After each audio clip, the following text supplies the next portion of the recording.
right, thank you. Great. Thank you very much for the introduction. So I'm really happy for this opportunity to talk to the E3SM community. And I'm going to talk about one of those problems that's been vexing not just E3SM, but the entire climate community, which is aerosol-cloud interactions. And it's one of those problems where the it's very uncertain. It's so uncertain that it's causing us problems for climate projections, and the uncertainties don't seem to be going away. And so I'll talk about why I think that is, and why I'm hopeful that it's changing, and why in particular I'm hopeful that the role of global models like E3SM and Scream is going to help us solve this problem. So first of all, thanks to my many collaborators on this, and especially to Nasser, Susanna, and Poloon, who've worked with me very closely on this, and then also to the organizations that help and in particular these forums that we have for coming together as an entire community and talking about these big problems and hopefully coming up with solutions to them. So when I say it's a vexing problem, here's an example from a decade ago, AR5, where um, this is the spread in aerosol forcing estimates, so large uncertainties. And then in particular, one thing that really bothers me is that when we look at different lines of evidence, so for example, GCMs and satellite retrievals, these in AR5 gave very different answers for aerosol forcing. And then the expert judgment, whatever that means, decided to go with the observational estimates rather than the GCM estimates. And so why do I find this bothering? So of course there are good reasons for saying, well, cloud physics uncertainties are a big problem in GCMs, just because we know we have reason to distrust the cloud physics in GCMs, and so it might make sense to give more weight to other lines of evidence. And this is the case for aerosol forcing. It's the case for feedbacks. But the problem with this is we only have so many lines of evidence, and discarding one of them, in effect, is really a waste of a line of evidence. I think the is that each line of evidence should cross-check the others. And particularly if we have a multi-scale problem like global aerosol forcing, we need to weave our lines of evidence together into as tight a mesh as we can if we want to have any hope of tying this problem down. And then the other thing that bothers me about pushing global models to the sidelines is how are we going to answer the questions that society really cares about, like regional climate projections and extremes, if we don't have some kind of modeling system that can synthesize the interactions across all the scales in the climate problem, because again, it's a multi-scale problem. Okay, so just to orient ourselves, so I'm going to be talking about the effective radiative forcing by aerosol cloud interactions, or ERF-ACI. This is terminology that introduced in AR5. And what it means is that we're looking at the radiative forcing of aerosol cloud interactions, which is the effect that the aerosol has on cloud droplet number and thence on cloud albedo. That's what we call the radiative forcing. And then we talk about adjustments, and the difference between the forcing and the adjustments is that the forcing happens right away. The adjustments are mediated by cloud responses to the initial perturbation.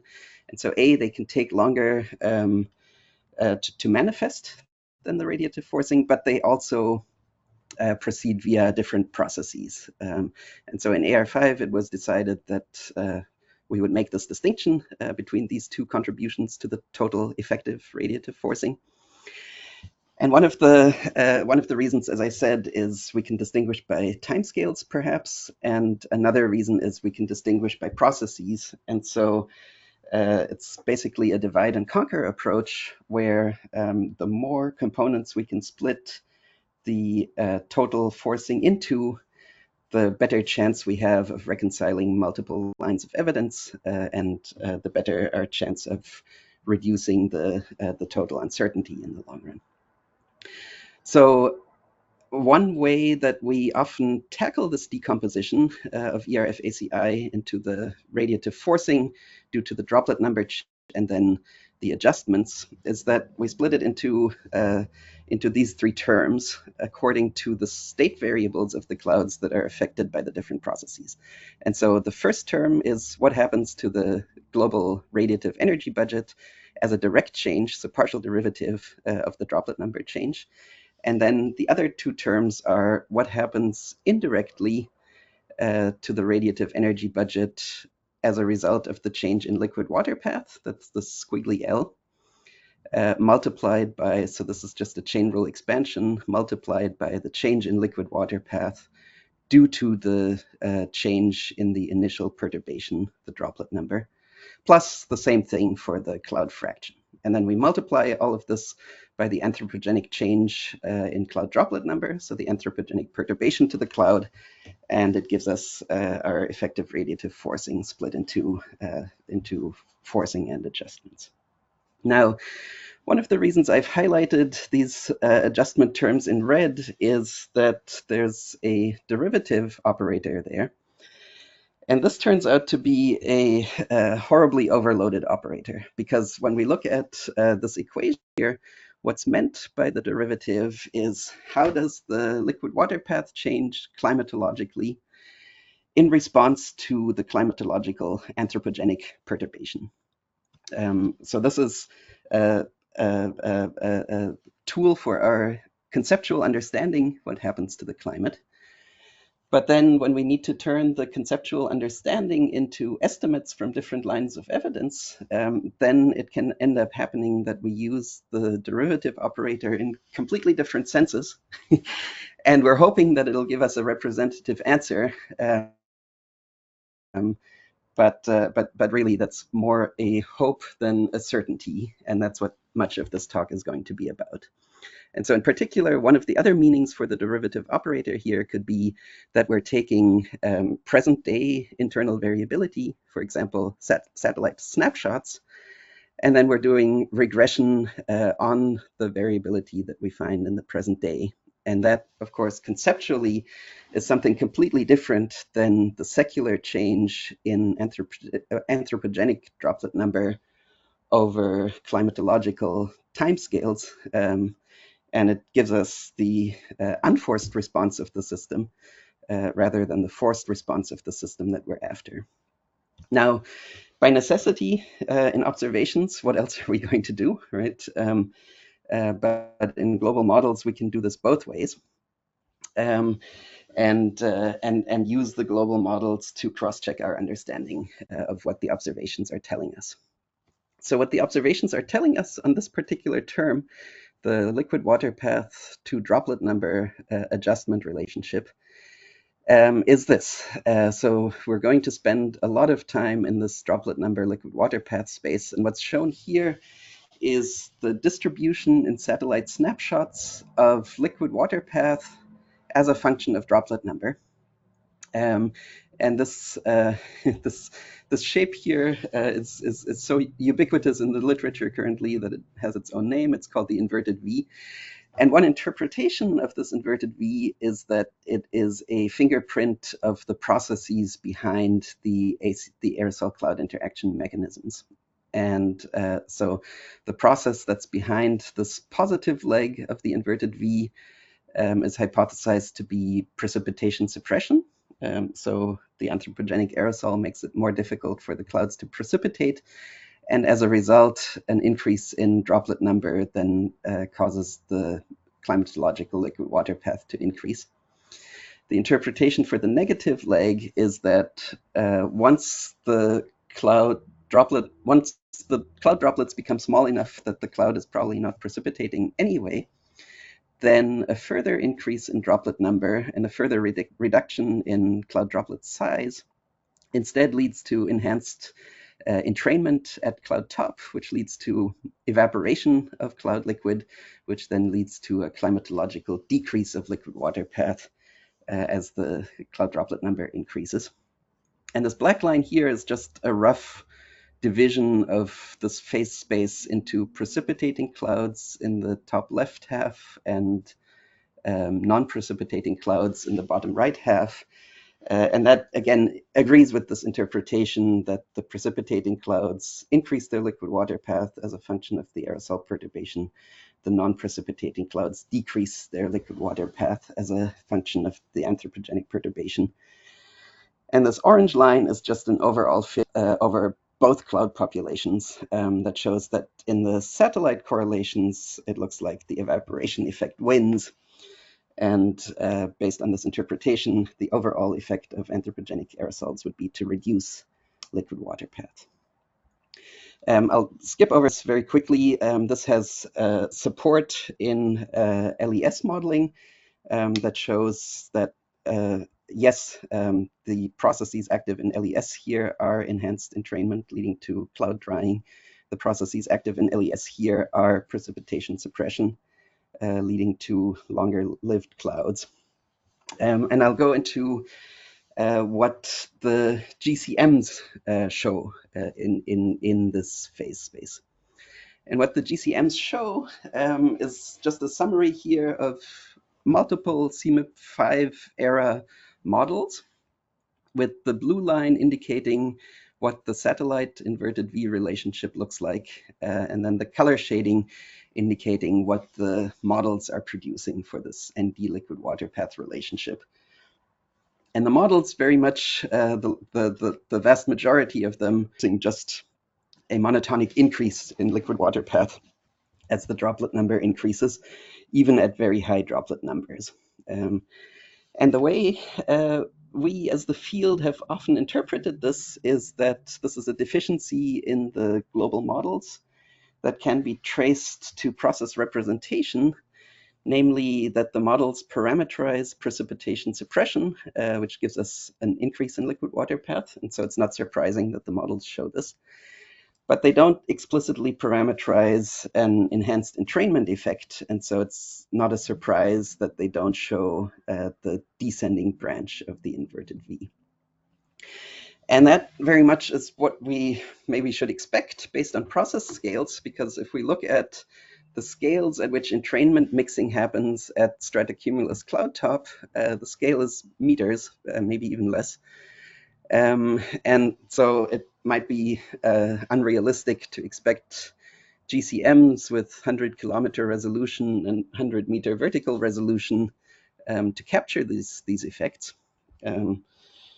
If that's the case, though, then all global models are in trouble, and probably LES is in trouble too, because if we really need sub-meter resolution to resolve these processes to get the right answer, then that's just too expensive to do in global models. So that is the pessimistic view. So we were very surprised a few years ago to find that in CMIP6 era models, the CMIP5 picture has now completely changed. And so what's shown on the panel on the left here is just a summary of the CMIP5 era models that I showed a few slides ago, where each model is now just summarized as a line, mean liquid water path as a function of droplet number. And then the panel on the right is the same thing, but looking at the newest generations of models. And in the newer model, and the dashed line is again the satellite inverted V relationship. And in the newer models, in 3 out of the 4 US climate models that we looked at, we now have a very strong negative correlation between liquid water path and droplet number, with a slope that looks very similar to the satellite relationship.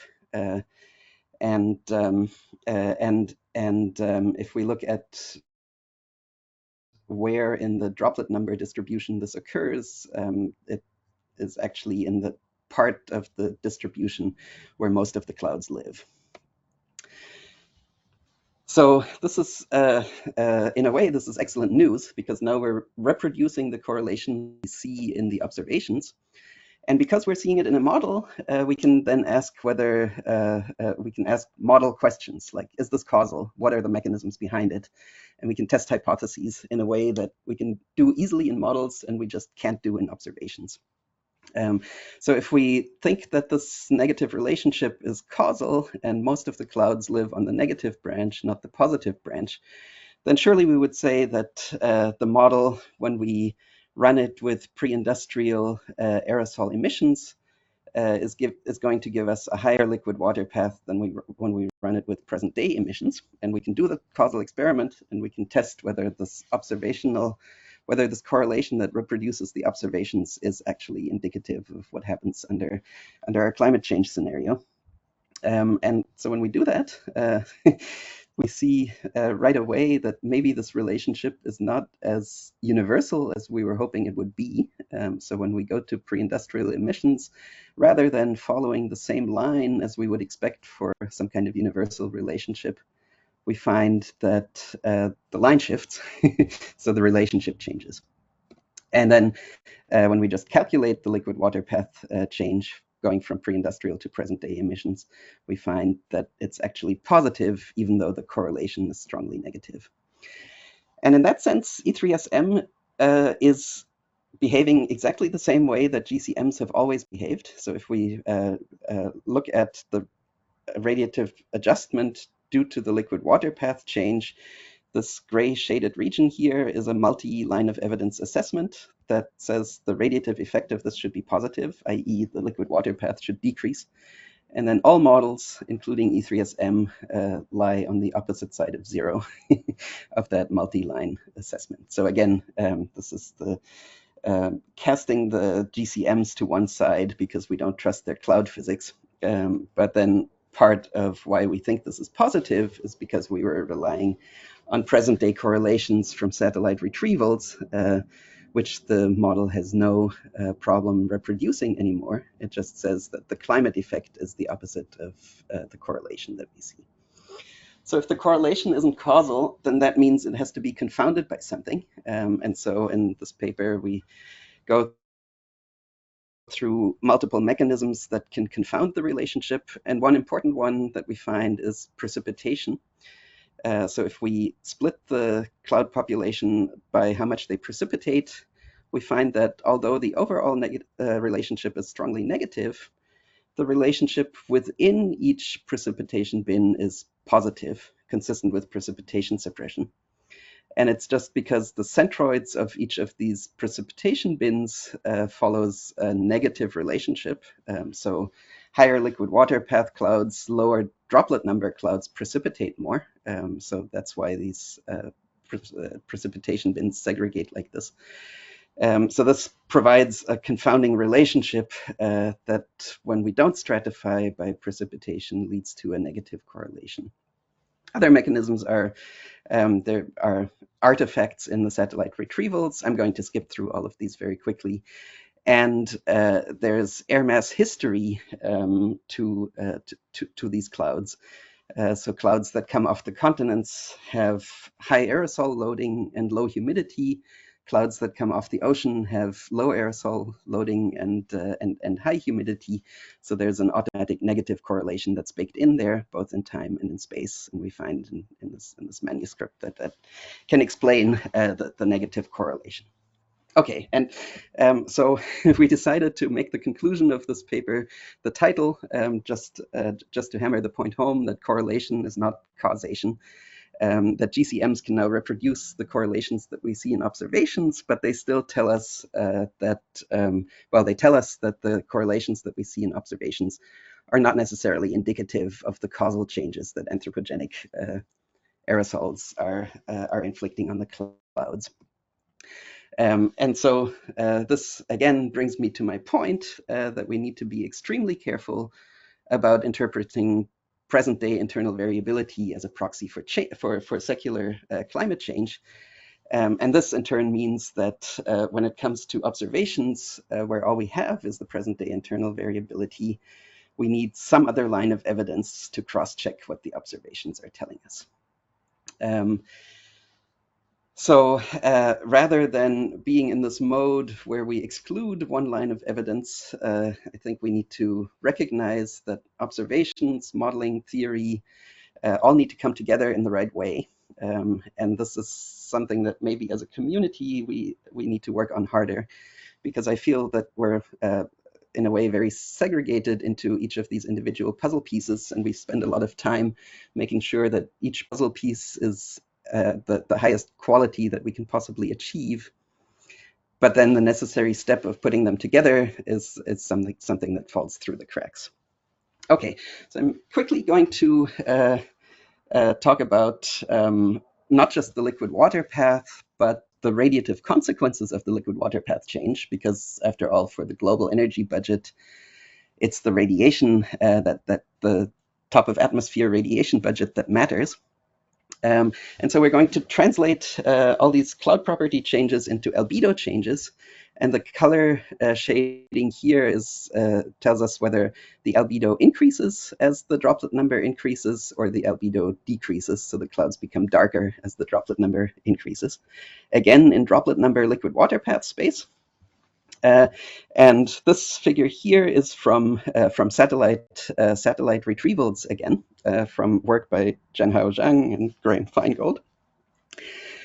And what they find is, again, what looks very much like process footprints.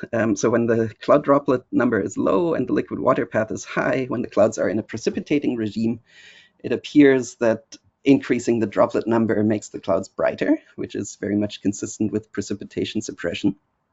In the regime where droplet number is high and liquid water path is moderate, so the clouds are not precipitating anymore, it appears that increasing the droplet number makes the clouds darker, very much consistent with an enhanced entrainment mechanism. And so again, we, in this case, Nasser Mahfouz, said, well, what happens in the model where we can investigate the causality of all of these things, and we can play with processes to, for example, turn off precipitation suppression in this plot and make enhanced entrainment stronger. And we found that very easily we could tune the model into a behavior where clouds everywhere appear to darken in the present-day internal variability. But then when we look at the causal effect of increasing the aerosols from pre-industrial emissions to present-day emissions, the model still makes the clouds brighter. So again, the opposite sign of what we would have expected from present-day internal variability. And so that brings me to my conclusions, which can be summed up as global models provide an essential cross-check both on observations and on our process understanding from LES. So I didn't get a chance to talk about the comparison to LES, but there's a preprint in ACP on that. And the conclusion from these model studies is that present-day correlation is not climatological causation. So this is a cross-check on what we get from observational studies. And then B, the well-studied LES cases that we base our process understanding on may not represent the entire diversity that we find in clouds in the real climate, because we just can't afford to do LES on the entire real climate. And so my conclusion from all of this is climate is intrinsically a multi-scale problem, and we need to recognize that, and we need a modeling system that allows us to address the multi-scale behavior and put our process understanding on firm footing. Great, thank you very much, and I'm excited to hear your questions. Wonderful, thank you.